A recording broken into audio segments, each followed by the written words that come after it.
Buckle up, I started eating somebody up, and then it all clicked in my mind real quick. Parthenogenesis is the story of Genesis. They are literally telling you the story of how the Eve gene mutated and was creating children, self-ether, non-ether beings through the process of parthenogenesis.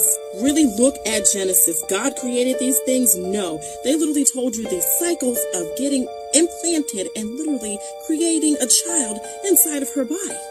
I can't do it today. Think about it. The seventh day, they're talking about a menstrual cycle. They're literally talking about from ovulation, the sun, the circling, the going around. It's a full circle of ovulation. And then if you think about it, all the calendars and 28 days that connect to our cycles, the 13 freaking spots on a turtle. The Bible is literally a story about women going through parthenogenesis and what they did and how they sacrificed the sons and the daughters, which is how they put the bronze feet on the cross. Jesus wasn't one person, or even a man at that.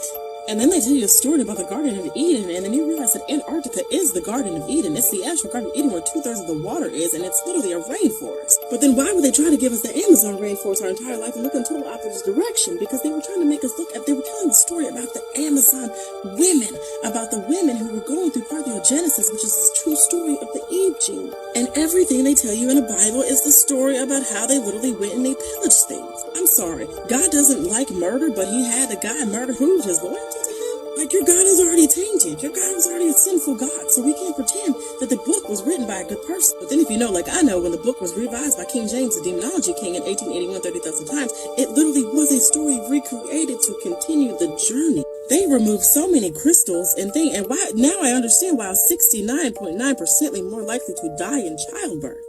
I'm going to say it sounds weird. If black women are able to literally tap into their pineal gland, the crystal drip every month and charge themselves with crystals and gems and everything they mark taboo, we'll be able to heal ourselves. I'll say it out loud. Parthenogenesis is real. Stingrays and sharks do it. If bells are capable of healing an entire town from one ring, and energy literally, Tesla told you energy can be transferred through the air. So if you can hone that energy and charge melanin, what can melanin actually do? Oh my gosh, I gotta go, Tiki. But yeah, you can't argue with me today. Parthenogenesis is literally the story of Genesis. It's in the freaking name. Mary didn't have a little lamb. That's where the tainting come in. That's where Baal's story begins, with Mary. The Virgin Mary, the sacrificing. If you were sacrificing black women who go through parthenogenesis, you were sacrificing